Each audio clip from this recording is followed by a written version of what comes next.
Shalom, shalom frères et sœurs. Nous allons parler aujourd'hui du principe numéro 2. Être fidèle aux personnes sous qui tu es établi. À travers ce passage, Dieu nous révèle que les domaines qu'il nous réserve ne nous seront révélés qu'après avoir été fidèles aux domaines confiés à d'autres personnes.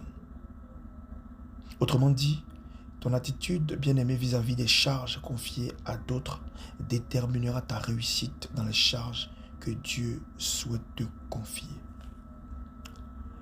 L'exemple de Joseph est très inspirant. Sa vie est très inspirante. Joseph a travaillé avec fidélité et dévouement dans la maison de Potiphar, malgré le fait qu'il n'y a été conduit injustement. Sa fidélité à la maison de Potiphar l'a formé dans la gestion, l'intendance et l'agriculture. Joseph est devenu compétent et a fait réussir une maison où il n'avait pas d'intérêt personnel, pas de salaire, chose encore grave. Plus tard, après avoir interprété le songe de Pharaon, Joseph propose au roi une solution d'une grande sagesse de gestion. Cette sagesse de gestion, il a acquise pendant qu'il cherchait à faire réussir la maison de Potiphar, fidèle dans ce qui est à autrui. Et cette sagesse de gestion qui lui a ouvert les portes de sa destinée. Il est devenu premier ministre. L'interprétation du songe de Pharaon l'aurait sûrement libéré de la prison.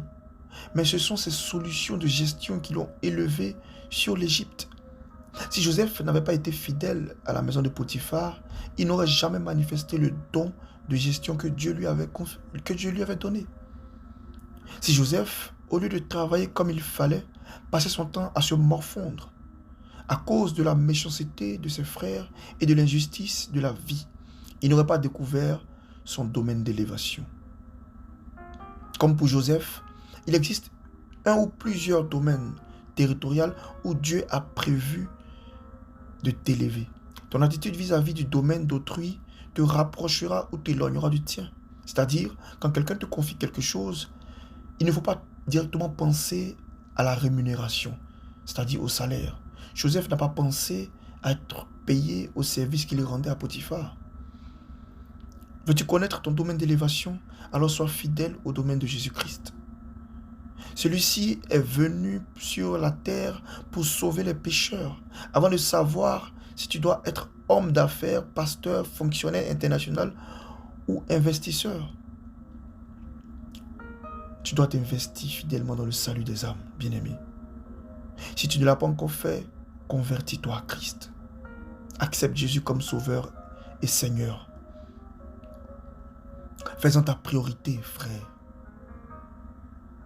Et comme Joseph, tu trouveras le domaine des territoires où Dieu t'élèvera.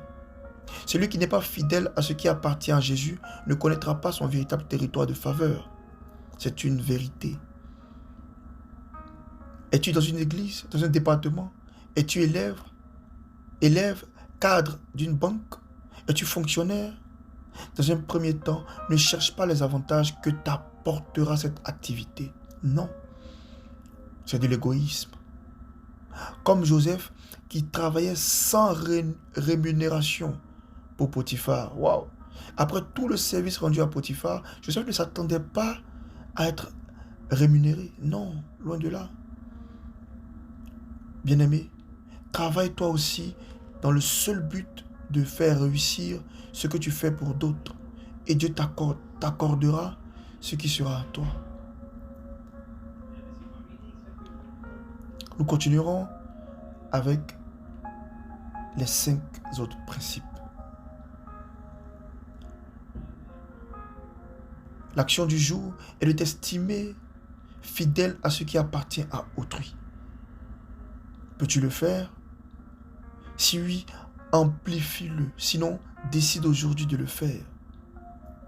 Quelle que soit la tâche qui t'est confiée, fais-le avec amour pour ton prochain. Fais-le avec dévouement. Et c'est ainsi que tu pourras voir. C'est ainsi que Dieu pourra te montrer le territoire dans lequel tu pourras réussir.